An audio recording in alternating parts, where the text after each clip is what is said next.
Vamos lá, gente, vamos para os Estados Unidos. O secretário de Estado dos Estados Unidos, Antony Blinken, se reuniu hoje com um representante turco para discutir o conflito entre Israel e o Hamas. A visita faz parte de um esforço dos Estados Unidos para impedir a escalada da guerra, que a guerra se espalhe pela região e para aumentar o envio de ajuda humanitária a Gaza. Quem tem as informações é a nossa correspondente Mariana Jangiacomo. Oi, Mari, muito bem-vinda ao 360.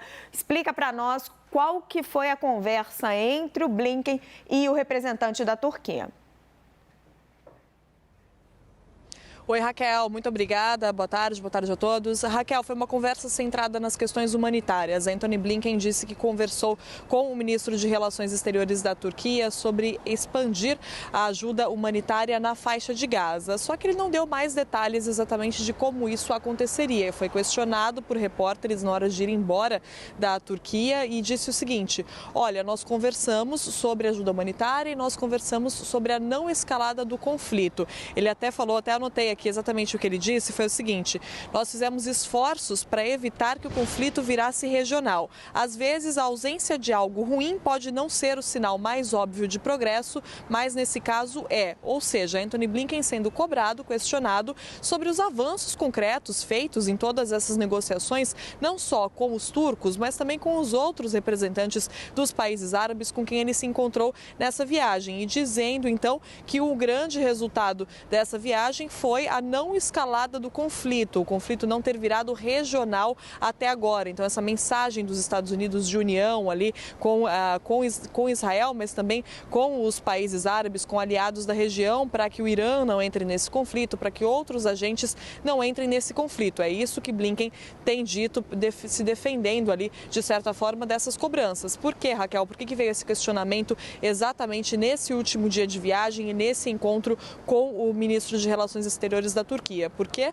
Erdogan, presidente da Turquia, tem sido muito crítico a Israel. Já falou que não dá para chamar de legítima defesa as ações de Israel. O próprio Ministério de Relações Exteriores da Turquia disse que pediu a Antony Blinken um cessar-fogo. Os outros representantes dos países árabes fazem o mesmo, pedem por um cessar-fogo.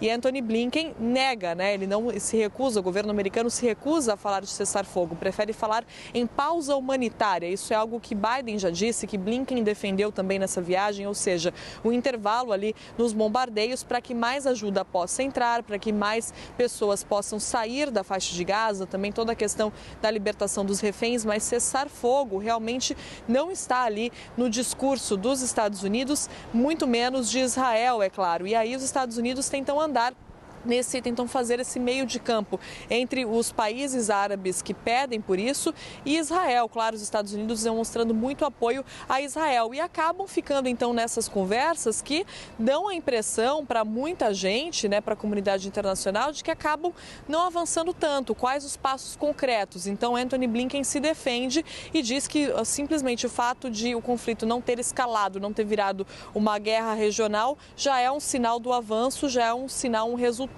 de todas essas conversas. Agora, enquanto ele falava com o ministro de Relações Exteriores da Turquia, manifestantes protestavam do lado de fora, pedindo para que os Estados Unidos fossem embora do país. Então, olha só que momento complicado, né? Em que os Estados Unidos realmente estão ali no meio de duas pressões, de Israel, dos países árabes, eu diria até três, na verdade, porque há a comunidade internacional pedindo também, independentemente de lado, mas pedindo mais proteção aos civis, pedindo garantias de ajuda humanitária, pedindo a proteção daquelas pessoas que não têm nada a ver com esse conflito, mas estão presas ali de uma forma ou outra. E isso é muito importante, inclusive, para o eleitorado de Joe Biden. A gente precisa lembrar que a gente está a um ano da próxima eleição. Hoje saiu uma pesquisa no New York Times mostrando Trump à frente de Biden em 5 de 6 estados pêndulo ali, que podem votar tanto para democratas quanto para republicanos. E aí, no meio desse cenário, existe essa guerra com uma situação complicadíssima dos Estados Unidos, Raquel. E Mari, sempre me intriga, é difícil para o Biden esse posicionamento na guerra entre Israel e o Hamas, porque ele tem um lobby israelense muito forte, mas tem uma área progressista do Partido Democrata que também cobra ele por ajuda humanitária a Gaza. Como é que ele fica no meio dessas duas pressões?